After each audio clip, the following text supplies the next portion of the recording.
Hello, and welcome to a special bonus episode of Cinemaholics. I'm your usual co-host, Will Ashton, and joining me, I'd like to say as per usual, since you've been on quite a few episodes of late, is my good buddy, Corey Woodruff. Hey, Corey. Hey, what's up, man?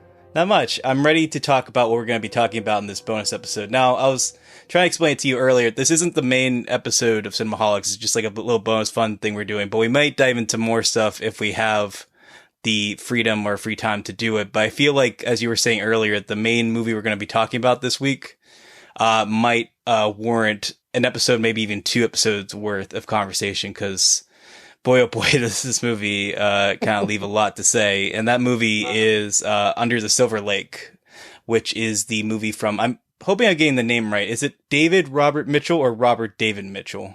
David Robert. David Robert, okay. People probably know him best from It Follows, which was in 2004 or 15, I think, right? 2015 is when it came out in the United States. I think 2014 was when it did the festival runs. And then he had a film prior to that called The Myth of the American Sleepover. Now, you've seen It Follows, right, Corey? Yes. Actually, no. I've never seen it. Oh, really? So you haven't seen it? And did you see... I know a lot about it. Okay. And did you see The Myth of the American Sleepover? No. This is my very first David Robert Mitchell film. Oh, okay. That's a very, very interesting way to get introduced into his filmography, and I'll explain a little bit more why I feel that way. But this film, it's been on my radar for quite some time. It's an A24 release, and it stars Andrew Garfield. I never know how to pronounce her name. Riley Kyla, or you know how to pronounce her last name? I think it's Keo. Keo? Topher Grace, Jimmy Simmons or Simpson, a bunch of other people. I don't know if I should give away who else is in the film, but this is a follow-up film in the sense that once this director kind of got some major indie clout with It Follows, this is the kind of typical, like, I have the freedom to kind of do whatever I want movie, where I kind of get my blank check film is often the referred to name for this type of film, where he gets pretty expansive, pretty ambitious. And it seems like, based on the reviews that I've seen, the response to the film is pretty much polarized people. It's either you love it or you hate it, or you don't really know what to make of it. And I think it's one of those type of films that, at least going into it, before I even saw it, it's one of those films that easily kind of draws my attention, because I don't know about you, Corey, but whenever I hear a lot about, when we cover a lot of films on the podcast or reviewing in general, like, you kind of know most of the time how you probably are going to feel about something. For instance, like, you have a general idea that, like, I think we both knew kind of we're going to like Avengers Infinity War. The question was more like how much. Oh, yeah. But, like, it wasn't really like, there wasn't a doubt that I think either of us were going to dislike it. It would become a big surprise if we disliked it. But this film, going into it, I really didn't know what my response was going to be to this film, just because a lot of people I respect really liked it, and a lot of people I respect did not like it at all. But I want to hear first from you, Corey. What was your kind of introduction to this film, and what was your kind of mindset going in before you saw it?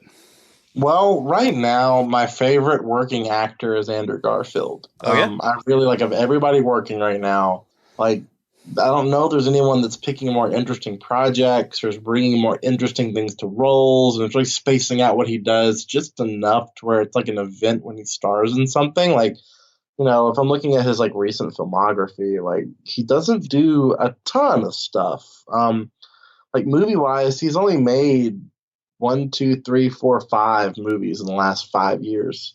99 Homes, Hacksaw Ridge, Silence, Breathe, and Under the Silver Lake. I didn't see Breathe, although I'm curious to see that. Yeah, I didn't see it either. It didn't really have a huge theatrical release here, but, like, if you're looking at a post-Spider-Man world, he's done, like, 4 major performances to go with, and I don't consider Breathe a major performance, but 99 Homes, Hacksaw Ridge, and Silence are all, like, pretty big, you know, roles, I think. Mm-hmm. Obviously, he got an Oscar nomination for, I think he got one for Hacksaw Ridge, if I'm not mistaken. I think so, yeah. He, got one for, actually, he did, for, actor. I forget that was like a big Oscar movie. It was, yeah. It was very, very kind of strange and surreal, given that it was a Mel Gibson production, and, like, everyone was just like, at the Oscars at least, everyone was like, oh yeah, this is amazing. Gotta give this all the awards, even though, like, I don't even think I mean, I thought it was whatever. It was okay, but I mean, It's a good movie.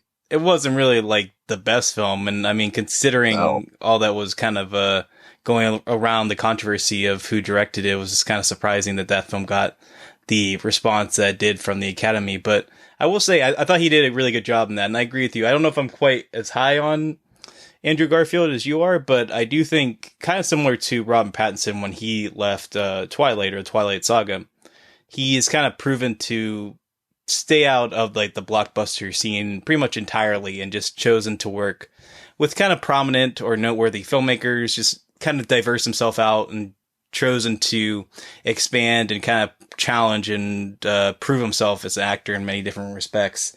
And What's really interesting to me about him, yeah, he's hosted SNL twice. is that a surprise in the sense that you think he should be hosting it more or less? Or just, I'm surprised he's like hosted it like more than once. Because I guess he did it once for Social Network and then once for The Amazing Spider-Man 2. It's Yeah, interesting. I mean, He's really funny. I was gonna say, yeah, I think if anything, I don't know what I can say about his performance without diving into spoilers, but I do think that it does kind of prove that he does have kind of a talent for comedy, and that he has more physicality than I think we've really gotten to see from him beyond, say, Silence and all. I mean, I do think the Spider-Man movies have proven the physicality with how he kind of can maneuver his body in certain ways, but in a comedic sense, I think this is the first time I'm really seeing him prove himself in that way, which is pretty interesting. So, yeah, now we kind of got that out of the way. I want to hear, so you saw this, I think late 2018, if I'm not mistaken, right? Mm-hmm. December. Yeah. And, it seems like you kind of went in generally cold, especially since you weren't, familiar with the filmmaker going in. I knew the genre and I'd seen that trailer. I think the trailer was great. And it was just so weird and enticing. And it had that Inherent Vice vibe to it, like, Long Goodbye, one of those kind of like, loopy noirs where you really kind of have the kind of affable stonery dude who's kind of leading the charge. And, it's like you have all the weird subplots and side characters and kind of little general, like, kind of hippy dippy creepiness that's going on under the undertext. It's usually set in like LA. It's like, it's like it's like a Violent Femme song or something, which I think is what they use over the trailer. It's just definitely got that vibe to it. And I was like, I'm really into this. And I love Andrew Garfield. So I was just like, this is right up my alley.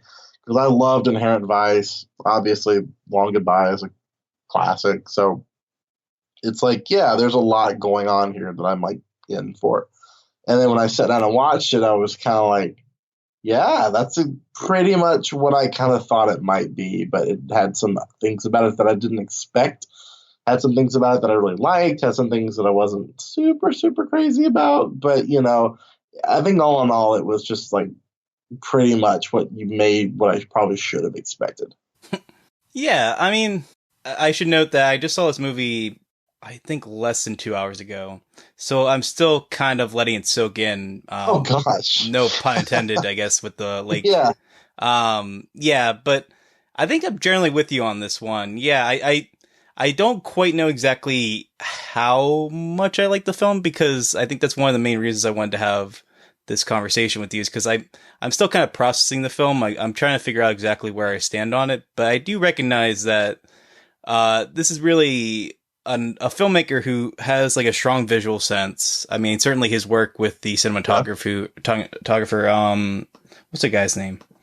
Michael Giacchino. Yeah, who the cinematography, I think is, if not the best thing about, certainly in the top 3, because this is a gorgeous looking movie. Giacchino right now is like one of the emerging talents in that field. Mm-hmm. Yeah, and I think, to me, that's one of the greatest shames about the release for the film. We should note, if you don't know, that the film was initially supposed to come out, I believe, this time last summer. Yeah. Maybe a little later than that. But I know what was that? I remember we were supposed to get it in town for like July the 1st or like late June last year. We had like a press screening ready and everything, and like at the last minute, it just ended. It was like, nope. Yeah. I mean, I think what happened was they were hoping to get good buzz out of Cannes, which is where it premiered last year, or maybe the year before. No, I think it was last year. Yeah. And then, it didn't quite get the response they wanted. It didn't get bad reviews per se, not across the board bad. Just got kind of like shaky reviews. Like some people liked it, some people, like I said, didn't Yes. quite know what to think of it. So it was kind of a varied response. And I think A24 realized, oh, this isn't quite the slam dunk we thought it was going to be. And then I think there was a part of their team that was like, oh, we can push it toward December and maybe we work it a little bit and get it ready for award season. And then I guess somewhere along the lines, they kind of realized that this is not in any stretch of the imagination an awards film, not even an awards Oh no. season that has Oh, Hacksaw Ridge in it. no. I know that wasn't out the same year as that, but I think even the Academy in 2016 would dismiss this film, not Yes. for its own lack of merits. I think just rather it just doesn't fit. It doesn't fit their scene. This isn't like an Academy film by any stretch Oh of the no, no, no. stretch of the imagination. So I think what the initial plan was, and this isn't official, so this is just me speculating. This is my little conspiracy theory.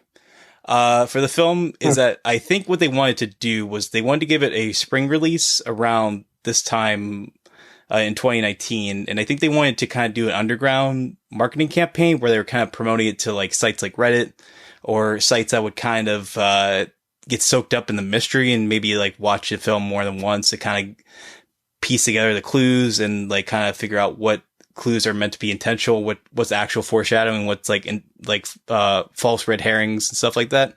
Mhm. Because the movie does play a lot with the idea of like what is actually a clue and what's like a diversion or what is just random, chaotic, meandering nothing. And so I think they wanted to appeal to the Reddit kind of conspiracy crowd. But what happened was that because the movie was still on track to be released on its normal schedule overseas, the film just kind of came out in other countries outside of the United States and Canada. And I think it just kind of made its way online by December or like maybe early winter in November. And I think the crowd that would have been interested in that just saw it online that way. And they obviously weren't going to pay money to see for it at that point because they can just find it online in a pretty clear copy. So I think they kind of realized that they didn't have like a clear way of making money with this, or not as much as they would have hoped. So I think they just kind of cut their losses and made it primarily VOD release, which is a shame because, like I said, the main reason I was trying to lead up to this is that I think the biggest shame about this film not getting a theatrical release is not getting to see the cinematography on the big screen, which I think it would have really popped on the big screen if most people have been getting a chance to see it that way. But unfortunately, that's how it goes these days. But do you have anything to say about that in particular? Well, it was a weird strategy for them because I think they missed a bit of an opportunity. I know that they had High Life they were promoting, a Claire Denis film, and obviously that's a very similar film to this in terms And of Climax. huh? Oh, and Climax, Gaspar Noé's Oh, film. that's right. Yeah. So they had the Gaspar Noé film and the Claire Denis film, which obviously you respect them for being behind films by directors like that, who obviously have a lot of respect. But at the same time, those are not audience films. I remember when Climax was out, it was actually playing at the Disney World movie theater. And I kind of thought, I might go see this at the Disney World movie theater. But I also thought, wait a second, why is this movie playing at Disney Springs?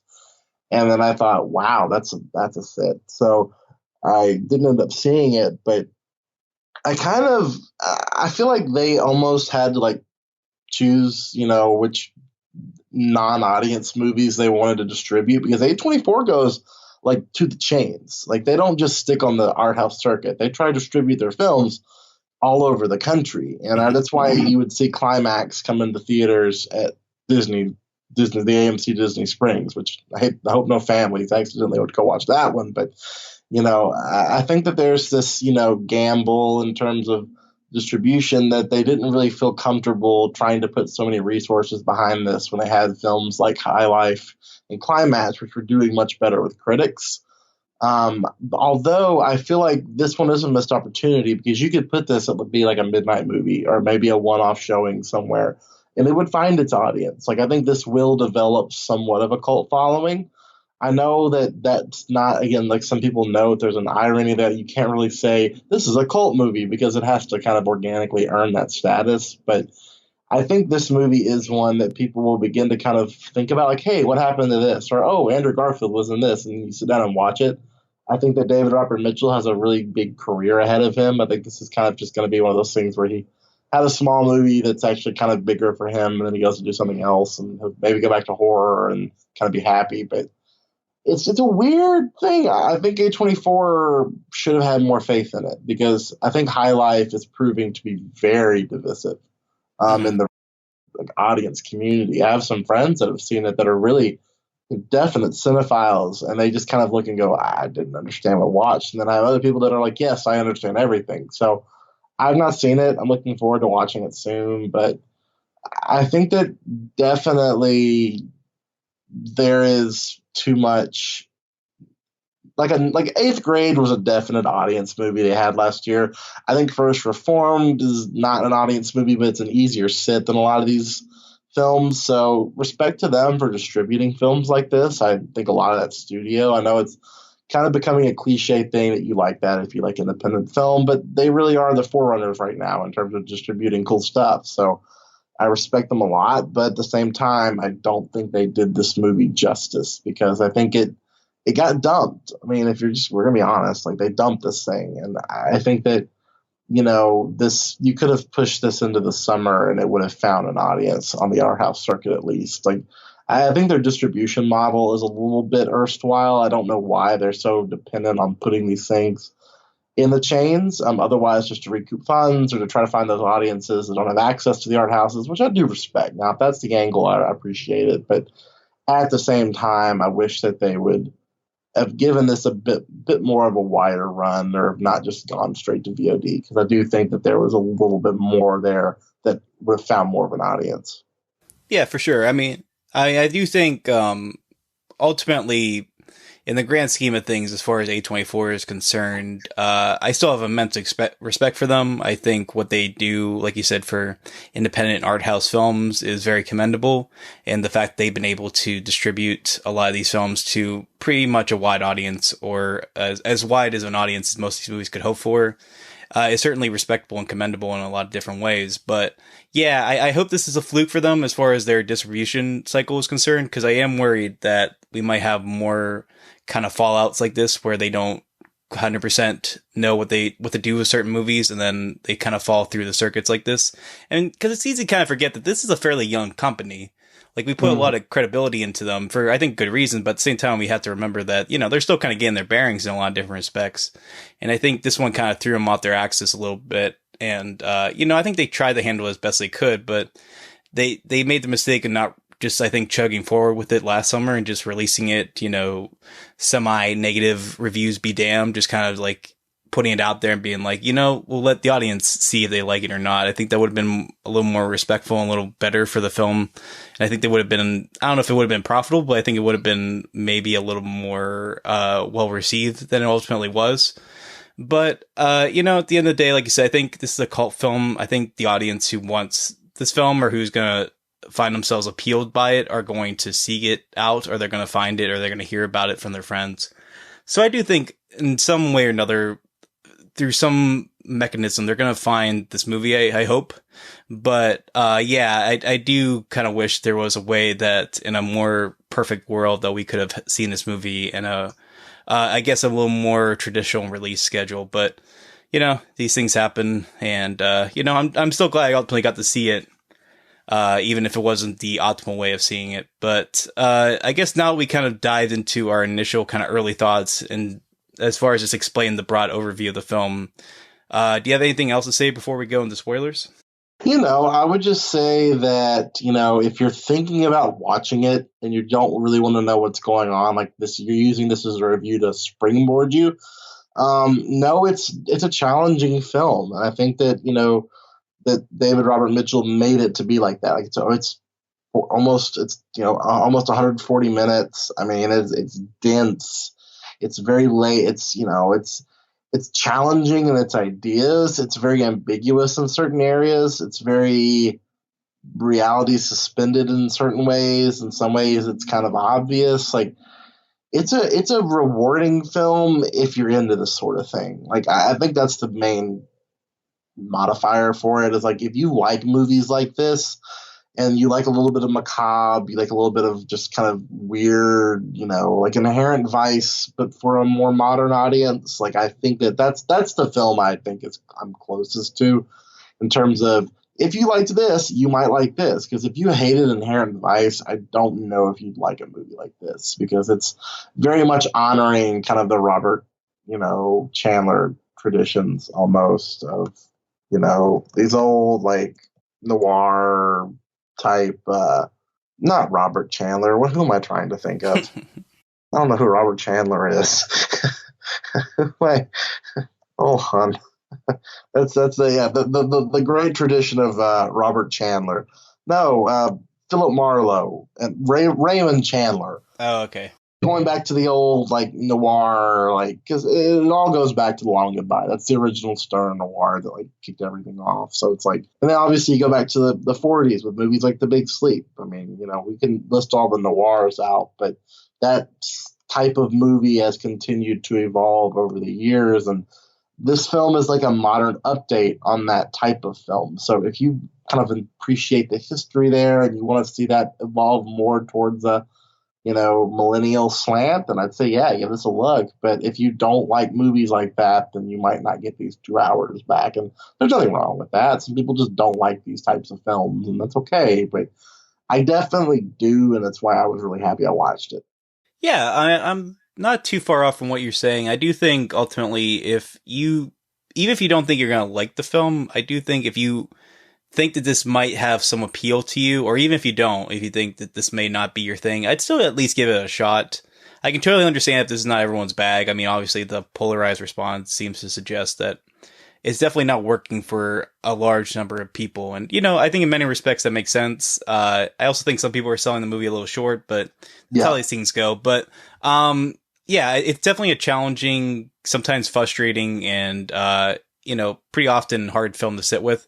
But at the same time, there is something, very fascinating and intentionally intriguing and mystique, or mesmerizing, I guess is what I was trying to say, as far as what the movie's doing and what it's able to accomplish. And I do think what it proves as far as David Robert Mitchell as a filmmaker, I think it does showcase that he is really on the rise. I don't think it suggests that It Follows was a fluke. I think it shows that he has some clear talent. While this film isn't quite as structurally sound, I think, as It Follows, or quite as rigorously tight as that film was narratively, I do think that's intentional. I think he's trying to expand himself. I do think he's trying to stretch his legs a little bit here. And, even the stuff that doesn't quite work, I applaud him for, being willing to make a film like this, which is, like we've suggested, pretty far from your conventional noir film or even your conventional film in general. So yeah, I think that's a good place to leave it as far as our general non-spoilery thoughts on the film. I don't know what exact grade I'm going to give it, and it might change by the time we do spoilers, but for now I'm feeling a B+. How about you, Corey? That's exactly where I would go. I think B+ is a perfect grade. Yeah, I don't know if it's quite A territory, but it might work its way up there depending on how I feel about it in a few minutes. Because I think my general view of it right now is that I think it's a good movie with great moments. Yeah. But it might be a great film with great moments. I don't know. But definitely right now I'm thinking it's at least good. So yeah, I don't know if there's I forget if there's a official way we get into spoilers, but we'll just say spoilers in 3, 2, 1, go. All right. So the end of Endgame is it's quite a sight to see. Oh man, I don't know. I think most people have seen Endgame by now, but let's save them. Yeah, but yeah, spoilers for Under the Silver Lake. I don't even know where really to begin. Yeah, there's that big social media push. Don't spoil the Silver Lake. Yeah. Don't poison the lake. Yeah, don't drain the lake. Stars from the film. Don't you spoil it? And it's like, what movie? Don't blacken the lake. I don't know what. Yeah, exactly. Don't sink. Yeah, so I think the film, as far as like the opening is concerned, where we're introduced to this world where there's like a mysterious person going around who is seeking out people with dogs and killing them, and like basically harassing these people and leaving the mild suggestion that may or may not be our main protagonist, the character we're going to be sitting with for the next 2.5 hours. I think that kind of gets off the like right off the bat, like, hey, you know, like this is not going to be for everybody. But is that kind of your thought process going, or is that me just kind of over speculating things? I think like again, the opening scene is like those little those little pictures, and they cut really fast, and you go right to the little like restaurant shop or Hmm. whatever, and it's like the girls looking through the window, and it's like you kind of get that little like LA vibe going on. But I think it establishes itself that this character, and this is my central thing with the movie that I wasn't always crazy about, is that Sam, who Andrew Garfield's character, is not always sympathetic. Right. Yeah. There's something off about him at the least. Yeah. Yeah, it's like he's a little more hedonistic, I think, than Joaquin Phoenix's character in Inherent Vice or Elliot Gould in Long Goodbye. Because I think a lot of the reason we love movies like this is because it's easy to root for these characters. Not that they're necessarily like bastions of morality, but it's like they kind of have this like, yeah, he's a nice guy. Yeah. Well, that's the interesting thing. Yeah, is like with The Long Goodbye and Inherent Vice, those examples you gave, those characters. I mean, they're not, maybe not the best detectives out there, but they are working jobs. They are doing what their professions are. Technically, Mhm. they're not being well paid for it or not being Exactly. compensated, but they are doing their jobs. To me, it reminded me a little bit more of The Big Lebowski in that respect, because Andrew Garfield's character, they never make it explicitly clear what his job was or what he was supposed to do. Like it's not clear like how he gets any income at all. And Yeah. it's they make a point to suggest that like he's kind of on his last legs, like he's not making his car payments, he's getting threatened to get kicked out, and he has some very strong opinions about the homeless community in LA. And it's kind of fascinating that like his character is so close to being homeless himself. So there's like this weird kind of contradiction, or like maybe some like internal self-loathing there that I found pretty Sure. fascinating. But yeah, I mean, definitely, you're definitely right there in that his character, he's not maybe like the worst person in the world, but he's definitely not someone you typically associate as your protagonist in a 2 hour film. Like it's not a character you completely endear to, and I don't think you're supposed to. I think that's where some of the criticisms are starting to come into the film, understandably and not, is that I think some people, it's not clear if how much we're supposed to sympathize with this character, or how much we're supposed to like kind of root for him in a kind of simplistic sense. Like, are we really, do we want him to succeed? And that's kind of left gray. Like, I don't know. Like, I think I'm pretty fascinated by what he's trying to do. And I kind of like want to go down this, like, this bread trail, but crumb trail, I guess, to figure out what's going to happen. But at the same time, like, I'm often pretty, like, off put by who Sam is as a person. Would that be where you are as well?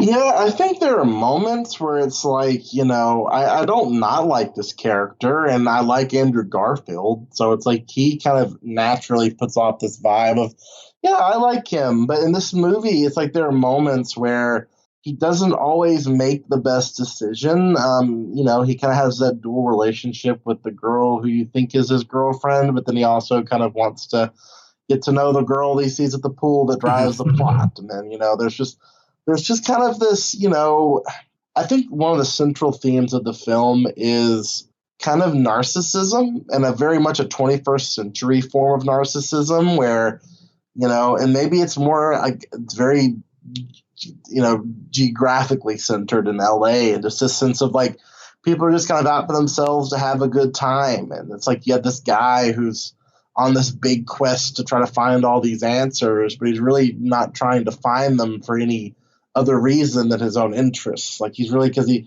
wants to find the girl, but he wants to find the girl because he kind of gets wrapped up in his own life, and it's just like you see other films where it's like people are trying to achieve something, they're trying to accomplish or find somebody, but there's more of a push of I'm doing this because it's the right thing to do, or I'm doing this because it's somebody I love, and there's some sort of a genuine emotion tied to that. And obviously, at the end of the film, you realize really where his central thing was. And I think a lot of this is surrealism. There's a fascinating conversation to be had of how much of this is real, how much of this is in his own head. Like, Hmm.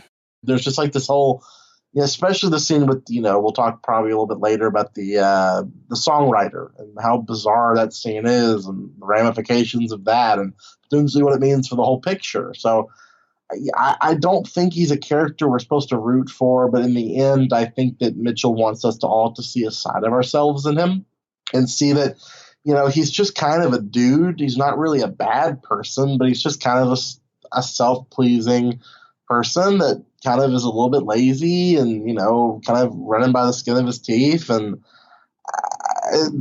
I think in a movie like this, I have to be here for over 2 hours. It can at times be a little draining if I can't exactly be with this character or want to spend time with him.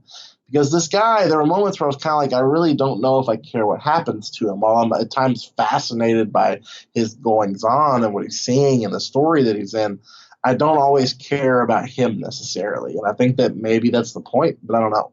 Yeah, no, I think I agree for the most part, because there's something about this film that I think is just almost inherently just indulgent. And I don't really mean that in a negative way. I mostly mean in a positive sort of way, that like, I don't think you can really make a film like this without being fairly indulgent. And I do think in the sense that like, I think the film intentionally doesn't want you to take it that seriously. I don't think it expects you to really put too much stake into what's going on. Like you said, there's a pretty clear an unclear sense of what's happening, and a clear idea that like most of what's happening may or may not be real. Like it's kind of like touch and go as far as like where reality begins and fantasy ends, or scratch that, reverse it, like Willy Wonka was said. I think especially like certain scenes where, since we're in spoilers, we can say it, like the songwriter scene where he like just straight up like murders somebody. And like there's no consequences for that, or he like assaults that one guy and like the Jesus guy, and there's like no real consequences for that. Like most of the things he does on his quest, like there's no real ramifications except the threat of being evicted or his car being towed. Like that's for the most part like the only real consequences. Oh, and like other people around him, and I think that's another issue that people might have, is that like the film has kind of like almost morose way of like looking at other characters, especially women. I think you can argue. Yeah. Like they can, I think some people could argue that they might be used as props. I think it's more what the filmmaker is trying to say. I don't know. It's something I'm kind of gray on right now, truth be told. There's something interesting, I think, also like towards the end of the film, how it's like Garfield's character is seen a bit kind of pathetic around women. And it's almost like the film is trying to keep women away from him in a way. Like, it's like, you guys can do better than this, because obviously, at the end of the film, the whole thing he's chasing after is just somebody that just kind of ghosted him and wasn't interested in him at all. And I guess we could talk about that a little bit later. No, we could. I mean, I think when you see him around women, you kind of see his true colors in certain respects. Yes. Like you kind of just see like the full extent of like who he is as a person, pretty much. And obviously there are other times where he gets pretty like aggressive around, like he like beat up some kids for like vandalizing his car, which is like probably one of the like more messed up things he does in the film. And like the weird thing is like the film is almost kind of like expecting you to like root for him in that scene almost. Like he's like, there's something kind of weirdly like darkly comedic about that scene that like I think that's one of those early signs where like the film like is like intentionally kind of being like, this may not be your thing. Like, like kind of early on being like, like this isn't It Follows. Like, it's not going to appeal to everybody. Like, we're beating up kids in like the first 20 minutes. So like, just know what you're getting into here. The exits to the left. This isn't your deal. So like, yeah, I definitely think the movie, it definitely has elements like that where, it's kind of hard to say how much of it's intentional, I guess, and how much of it is not. But I do think, I don't know if it is communicated completely clear throughout the film, but I do think David Robert Mitchell knows exactly what film he wants to make. And I think for the most part, that's communicated throughout the film. Would you agree with that? Yeah, I think that's accurate. I think it's definitely a film of themes. It's a film where you have to question the reality he's in. I think a lot of it is metaphorical. And again, the whole film boils down to this guy can't get over a breakup. And a girl broke up with him, and he can't really figure out what to do with himself after that. So it's very much a commentary on, I think, modern romance and, how guys in these situations at times try to cope. And, the whole movie is just this guy trying to figure out how he's going to like continue to find that feeling, I guess, of being, wanted by someone.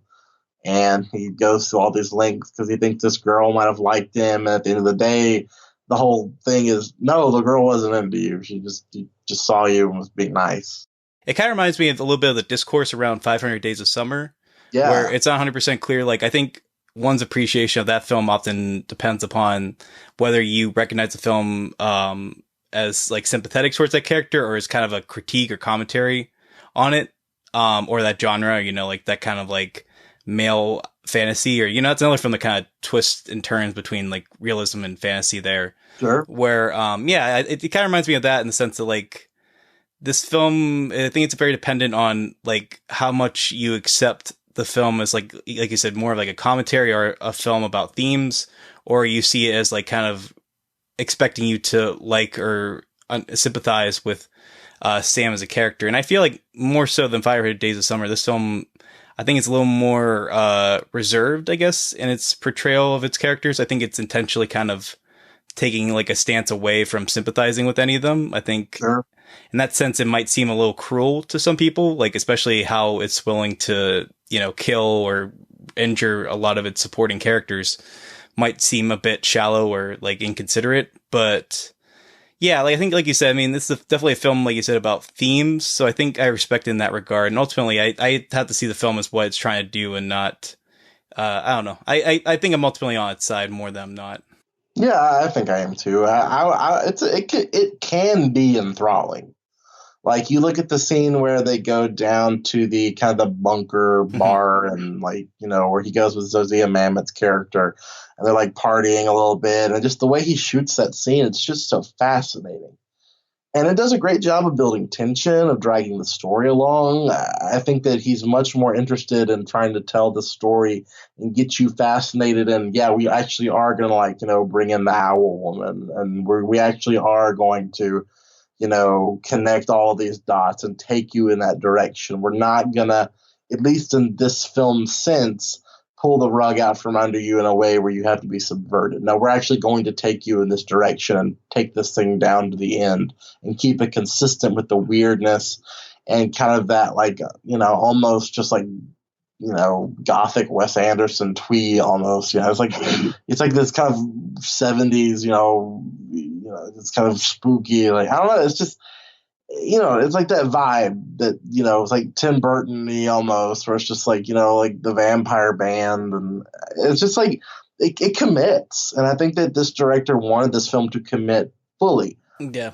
We don't know if what's happening is really. I think that you can watch this film and think that this guy is seeing things in his mind or imagining things that really aren't happening, and you could really see this story playing out in a very normal way. The guy spends a lot of time trying to find this girl who he thought he liked, and he realized that the girl didn't like him, and he was trying to do that because a girl dumped him originally, and he just wants to find another thing, and then he finds it again and realizes, all right, whatever, and his life keeps going. Yeah. I think there is something similar to Long Goodbye and Inherent Vice that's pretty laissez-faire about the story. Sure. But I think given or at least his previous film being a horror film, there is like that kind of driving dread or intensity throughout the film that I think kind of gives it its energy or like kind of its compelling nature. Because I think if it was just a film where most of the time Andrew Garfield was just kind of, going around and sleeping with different women or like, trying to sleep with different women, that would have gotten old pretty quick. I think even, someone in your corner who like really respects Garfield as much as you do, I think you might even find yourself a bit, strained by like just how much the movie would be willing to just indulge in this character's like need to like kind of just flirt and try to have sex with different characters. But, I do think like that driving sense of like something is lurking in the shadows, something may or may not actually be happening here. There might be a tangible threat happening. Is I think what keeps it interesting, or at least what kept me compelled throughout the film. Would you say you're in the same camp at that regard? Yeah, I think so. I think that it's definitely a movie about paranoia. And obviously, you go to the 70s, which is a huge time for paranoia cinema. I mean, that was a huge time where people were scared of surveillance. People were scared of, things that were going on underneath the surface of things. What does this mean? Like, a lot of that kind of came out of the 60s, late 60s, and flowed into 70s cinema. The Conversation is a wonderful movie that deals with surveillance. And I feel like that movies like that came from that era, that's just always the one that I think of, that deal with that thing of who's being watched. Is there more going on underneath the surface? So I think that this film comes down to the conclusion that yes and no. It's like almost now, like with internet conspiracy theories and just like, Reddit's, sub files and all these different Twitter threads. Like, it's just, we live in a society where it's like we want to find more meaning in what happens. And I think this film tries to be like, yeah, maybe you will find more meaning here, but even the more meaning you're trying to find still doesn't mean anything. Yeah, I think for me, one of the scenes in the film where it really became clear, or that really struck with me, was when they were in like that field area, Topher Grace and Andrew Garfield, and they're kind of complaining about how like there's like no privacy, essentially, like there's always these surveillance, all these like computers that are kind of taking the privacy away from people, but at the same time, like they're having like a little drone scan the city, and it's like they're complaining about these things, but at the same time, they're hypocrites, because they're like literally just doing the thing that they're complaining about, like at the exact same time. And it's one of those weird scenes where it's like, it felt to me very intentional as far as a commentary of the film being like, yeah, like definitely a time of paranoia like this, where we're kind of seeing, like you're saying, like a resurgence of that 70s paranoia now that like we have all these computers and like all these different, means through which like people could be spying on other people. Nobody really knows how to make sense of that, because there's never really been a time like that in history. But at the same time, so many people are willing to like go on social media and like, use their computers like throughout the day, or their smartphones or whatever. And it's like this weird kind of pointed commentary that I think, in the wrong hands could have seemed a little maybe, a little too I don't know what the word I'm looking for here, but I think it works here in that respect. That I don't know, I think that scene communicated what it wanted to say just enough to the point where it worked for me. But did you get that same feel from that scene? Yeah, I think the film is just so in depth with what it's trying to say. It's like every single moment is like, it's just really hard to exactly like know what's real or not. But it's like you always kind of, it's really not a hard movie to like discern the thesis. And I think that's one of the things about it that really makes it effective. It's just like, I really don't struggle with what he's trying to say here. And I think it's a very critical film. I think that he's really trying to find these holes in really millennialism, and trying to see that this generation, where obviously I think Sam, the one thing about the character is I think his parents have funded him a lot, and that he may have run out of his parents' money to take care of himself. And I think that Mitchell may have seen a lot growing up of these people that have their parents paying for everything, and they kind of live their life without a lot of worry. And it's like, I feel like it is very hedonistic, and it's just like, I'm here to pleasure myself, and I'm here to get the highs I want to get, and be with the people I want to be with, and have the fun I want to have. And it's like, doesn't really matter, whatever. And I think that he's trying to be like, yeah, and these people are terrible. So, there is kind of a fatalistic sense to the film that I think is pretty prevalent. Yeah, I mean, it would definitely be fascinating. Speaking of the themes you're talking about there, it would be fascinating to see this film with like the Beach Bum, and how it kind of explores hedonism in the same different respects. Except with that film, it's a little more about the like baby boomer generation as opposed to the millennial generation. So that's a great point. Yeah, definitely the generation gap there.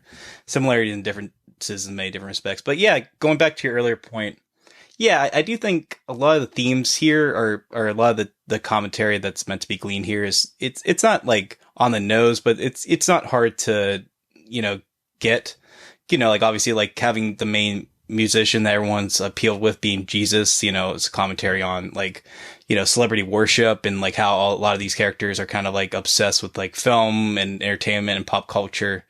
And, like not really like, like it's kind of accepting that like these things are to be valued, but not really fully, knowing why, or like understanding exactly where they come from, is something that's made very apparent throughout the film. But I think in the right scenes, those are the ones that really struck me. And I think we mentioned it earlier, but like the song or the songwriter scene, was one that I think is, where the film, I think, really kind of struck a chord with me, where it really just kind of, came into full fruition, just like really stood out to me as one of those great moments in the film. Just because, I mean, obviously, it's saying exactly what it wants to say in that scene, but how it's communicated, how it's well directed and edited, and having like that music kind of driving the scene. It did kind of, talking about another Harmony Korine movie, it reminded me a little bit of that scene in Spring Breakers, where they're with the piano, and James Franco is playing Britney Spears while they're talking about this like heist they're about to do. And all this stuff. Yeah, it's a very weird film in that regard, as far as like how it communicates these very broad and very pointed themes or commentary. But yeah, I'd say for the most part, even though like I definitely think there's some things here we didn't dwell on too much, where I think it tries to say certain things about certain subjects that I think kind of are left wanting, or like maybe it might try to do a little too much for what it's trying to accomplish here, but I'd say in most respects, what the film is trying to do here, it succeeds. Yeah, I think so. And it's an aggressive film. Oh, yeah. And it's like you look at that scene with the songwriter, and it's viscerally violent. And there are lots of moments in the film that do have a violence or a horror to them. Mm-hmm. I think that a lot of those scenes, or if you really were looking at what's really going on in his world, they're definitely imagined. I mean, obviously, he it probably didn't go to somebody's house and discover all these things.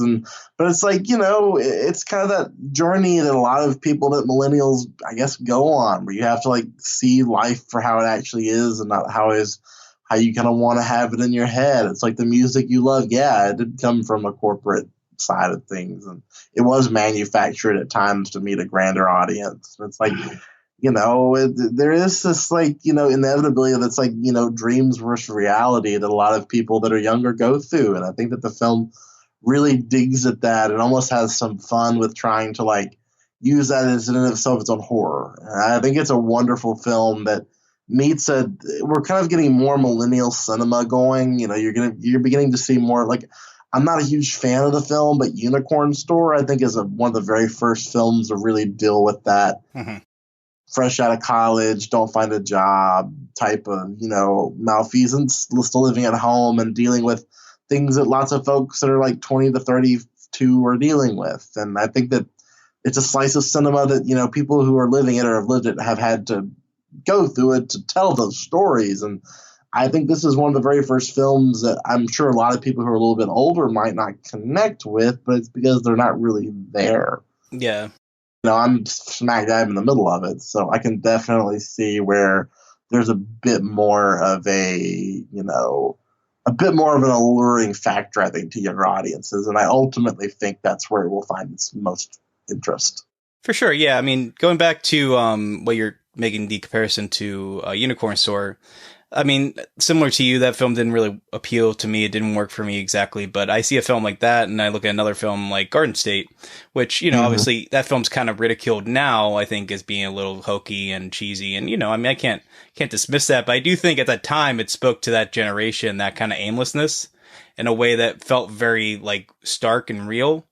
And, I think that might happen here. I don't know. I mean, who knows what the response will be to this film in like 10 or 15 years. I don't know if it'll be dismissed or if they'll be, like kind of a little too indulgent, maybe a little too up its own ass in certain respects. But I think to your point, yeah, I do think there is something about what it's saying about millennial culture and like how it's kind of speaking to the now and like how we're just kind of processing things and dealing with things right now, that it feels very relevant and sincere in a way that, I don't know if that makes it a little more polarizing for older audiences or maybe even younger audiences. But yeah, I do think for like people our age, it does kind of strike a chord in many different respects. Yeah, I agree with that. And, it's just like, it's just the whole fact that it boils down to this guy can't get over a breakup. Mm-hmm. I think it kind of deals with a little bit of that male fragility, and this guy is kind of, and I think one of the big things in the film that really stuck to me was Topher Grace's character. And that scene where he's like using the little drone to like spy on the girl. Oh yeah, that's the one I was talking about earlier. Yeah, yeah, it's like really, really seedy, and it's just like it's like the whole film comes down to like, oh wow, so this is kind of like where we are now, and it's like they just kind of dismiss it like it's a big deal in the moment, but it's just like he goes on to another misadventure, and it's just like.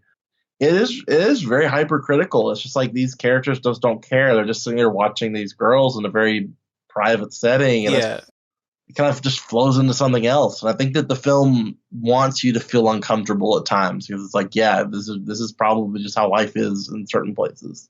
Mm-hmm. Yeah, that scene particularly is pretty telling because, as we follow that scene later it's revealed that like the woman he's looking into isn't really like doing anything that like promiscuous or naughty. It's just her like on her bed crying, and like even Andrew Garfield's character is a little like weirded out by it, and that kind of speaks to like many respects, like, you know, with privacy not being, you know, like the wall of privacy being gone, like people have access to like people's lives, and the question becomes like not so much like what can we do, but like why are we doing certain things? Like, yeah, we have this like capability to like lean, like, you know, like look at random people's like Snapchat or Instagrams or whatever, but it's like, why are we looking at this? Or like, why do we choose to like have like these very intense moments on Twitter or something where we like look at someone's very like vulnerable moment, or like like we obsess over like somebody like crying over Britney Spears or something. Like, it's just like this kind of like this big why question, like, you know, like it could be funny, it could be sad, but it's just like, what's like the driving need in a lot of things now for like millennial culture, especially with like internet culture, like what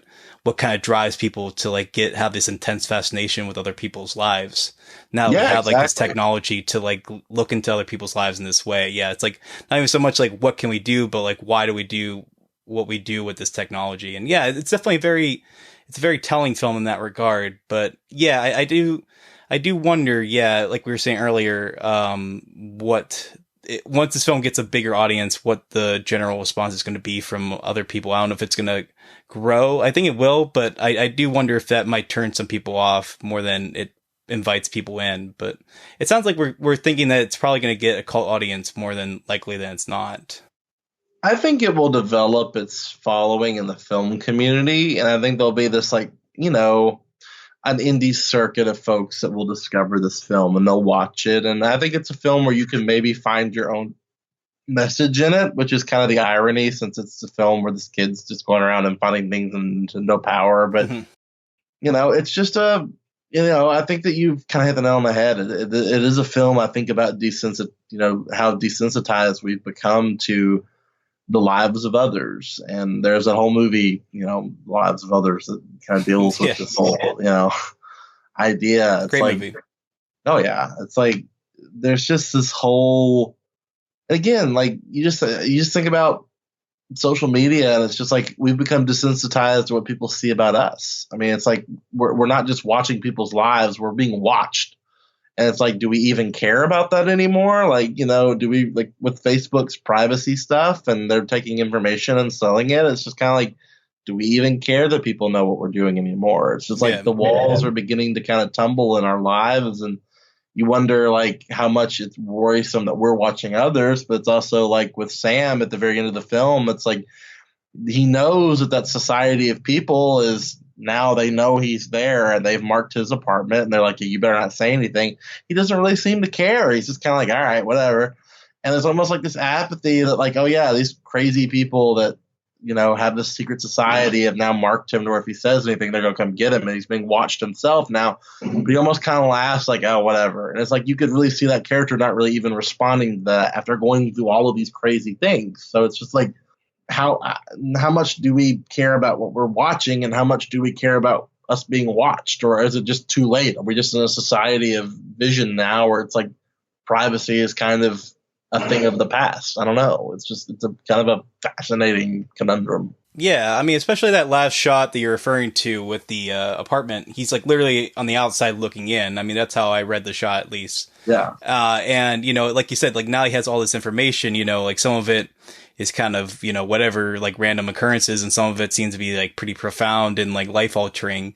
But, you know, especially at this point now, he's still fairly young, and like he could, if he wanted to, turn things around, but does he really want to? And like, is he actually going to use this information for good, or was this whole exercise just kind of for naught? Like, did he just kind of get all this information just to like still mess around or dick around like he was before?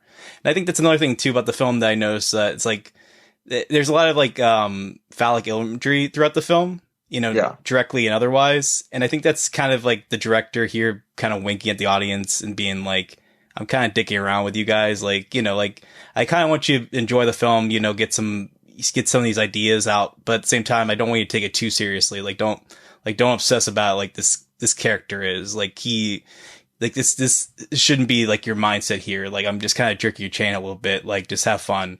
So it's like that weird kind of like mix, like I was saying earlier, like it's like intentionally kind of intense, like you're kind of supposed to get into it in some respects, but at the same time there is like this kind of casual nature to it where you're supposed to be a little reserved and be like, like these characters are pretty messed up. You don't really want to be like this guy. Like you don't want to deal with like these circumstances this way because you'll be very unhealthy and very toxic as a person. And that will just mess you up like in the long run in relationships, in life, and like in any different respects as far as like what your personhood is going to be like. So yeah, it's a very difficult balance to make. And I think I respect him for, maybe not pulling off 100%, but doing enough that he does well here. Yeah, I agree. I think it's a film that, like the main character, sometimes you just have to move on. If things don't really make sense or, you can't really always grasp things, it's just better not to sit there and obsess over it and kind of keep going. Because one thing about society now is that people are very obsessive about what certain things mean, and you kind of debate things. And it's like, I think this is almost a little bit of a reactionary thing to the political moment where it's just like, there's almost this moment where it's like, well, you can sit here and obsess over, what this means and try to find meaning in it, or you could just kind of move on and try to fix it. And I think that we're in a society now that's more interested in dissecting why it happened as opposed to trying to make sure it doesn't happen again, I guess. So I feel like this character almost like with the relationship, he's so hung up on where he used to be that he's not willing to kind of go out and try again in a healthy way, I guess, because it's like he's just kind of trying to chase something that was once there. And I think that's another problem with the current generation we're in, is that people can get a little bit lovelorn at times when things don't go well. And there is kind of an obsessive nature with trying to recreate a nostalgia. I think it's like, half of our entertainment now is trying to recreate what you felt when you were a kid. So, there's you could write a whole paper on this movie. I mean, there's no shortage of ideas to play. Yeah. I mean, I will say, we'll probably wrap up pretty soon, but I do want to add that, similar to your point there, I know you haven't seen the film, so I won't try to spoil anything in particular, but I do think in many respects, this film is like a commentary on It Follows, as far as not the film itself, but rather the response to it, in the sense that I think when that film came out, it got bigger than I think anyone involved anticipated it would. And in doing so, I think people like kind of spent too long like focusing on the like questions that weren't supposed to be like focused upon in his view. Like people kept wondering like, oh, what is it exactly? Like, what is it? Is it this? And like, it got kind of like broader and more far fetched as far as the like interpretations of the film. And I think from the onset, he was kind of like, no, like, don't overthink this. Just like kind of accept it on its own terms, And then like a lot of people were very critical about the third act of the film. Like I said, I won't spoil anything for that, but I know like I've had some issues with the third act of It Follows. I think it kind of breaks some of its own rules, and like it kind of took me out of the film a little bit. But I think in some respects, like maybe not like a middle finger, but it's kind of like, like you guys like, you kind of need to calm down, like with It Follows, like just like, like don't spend too much time thinking about all this different stuff. And I think in that respect, like he's kind of like making this film a little more heady and a little more extreme, kind of like to throw some of the people off who were like looking for too much in It Follows, like trying to get too much out of it.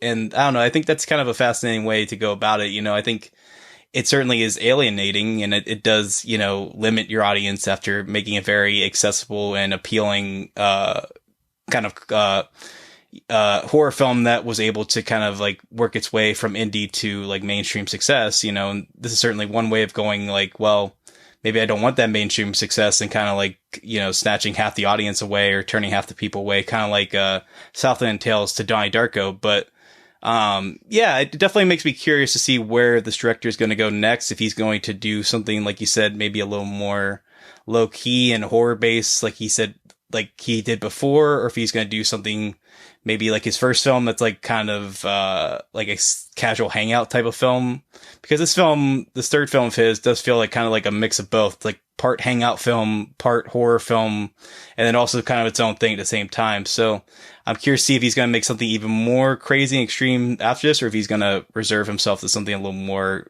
closer to his roots. But it definitely makes me curious to see where he's going to go next after this. Yeah, I agree. I think he's a very talented director and writer. This is a really good script, and I think that's one thing. And it's a very well made film. I just think it's just a film that's very abrasive in the way that it's going to tell its story and the story it's telling, and then the way the actors take the material. And I think that sometimes it's to the film's detriment because it almost becomes too alienating to where even the I can't sit there and fully get invested.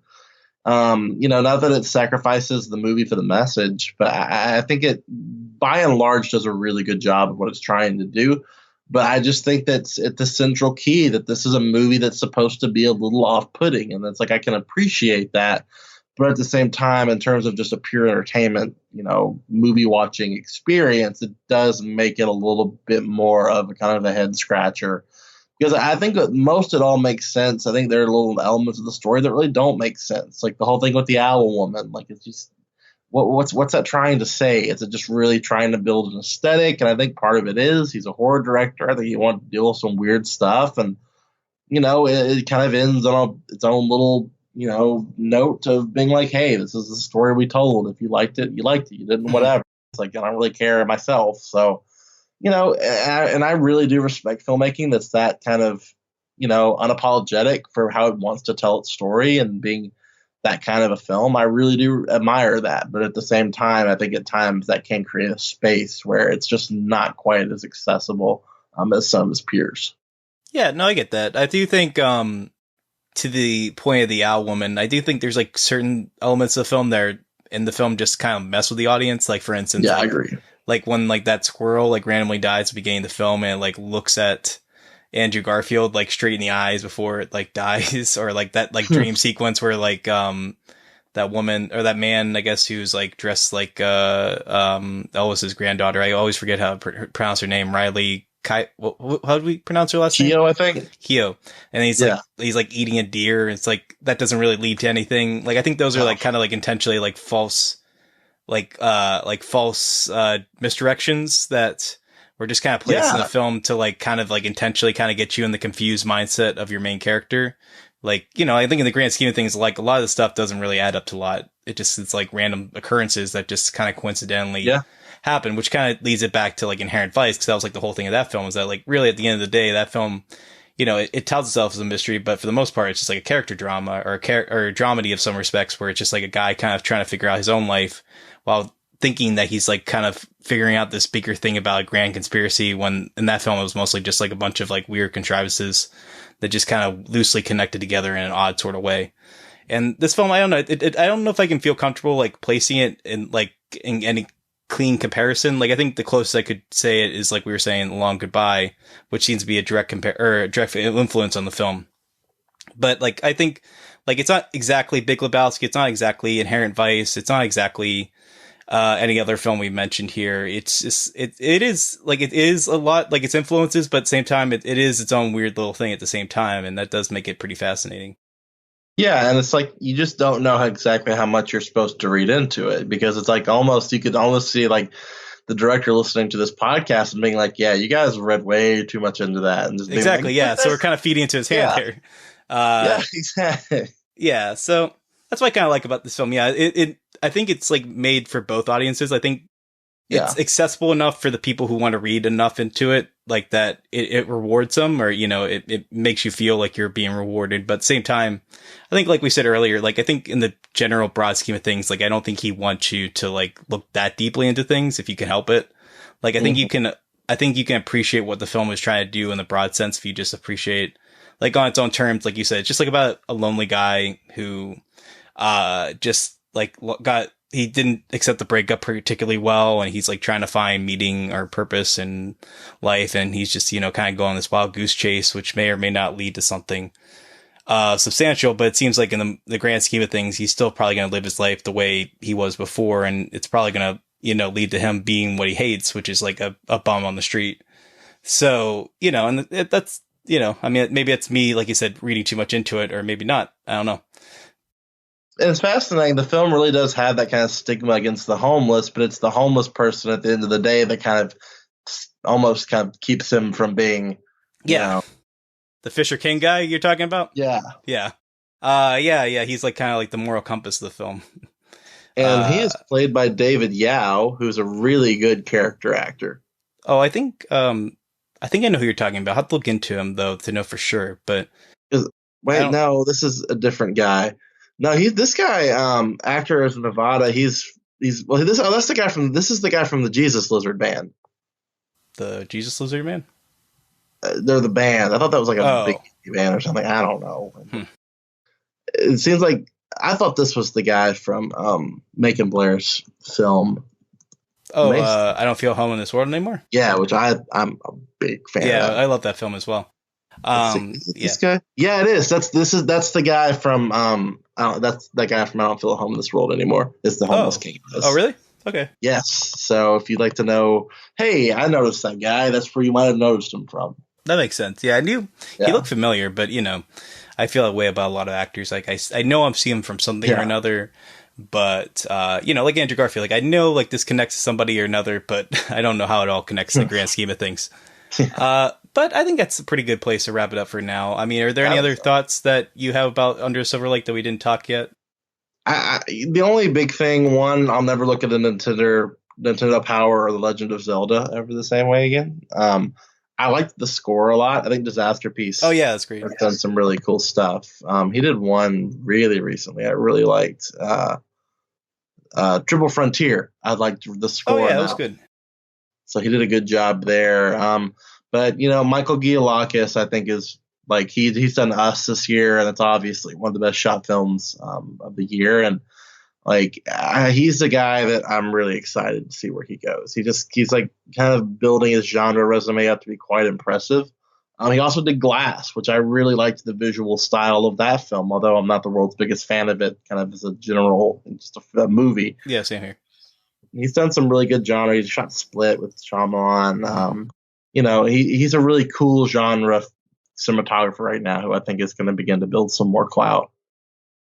Yeah, I hope he gets an Oscar nomination for Us. I mean, assuming that film, which also ended up being fairly divisive, more than I anticipated, I think. Yeah, I don't know how it's going to do with the Oscars. Yeah. I'm a little kind of wary that it's going to be as impactful as Get Out, although I think Lupita would be a good nomination for it.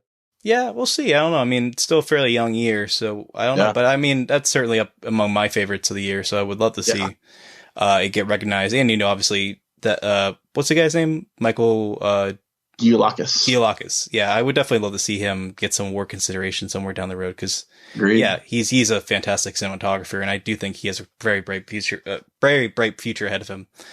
He didn't shoot Beach Bum 2, right? That was somebody else, right? Oh, that's Benoit Debie. Oh, yeah, that's right. Yeah, I knew.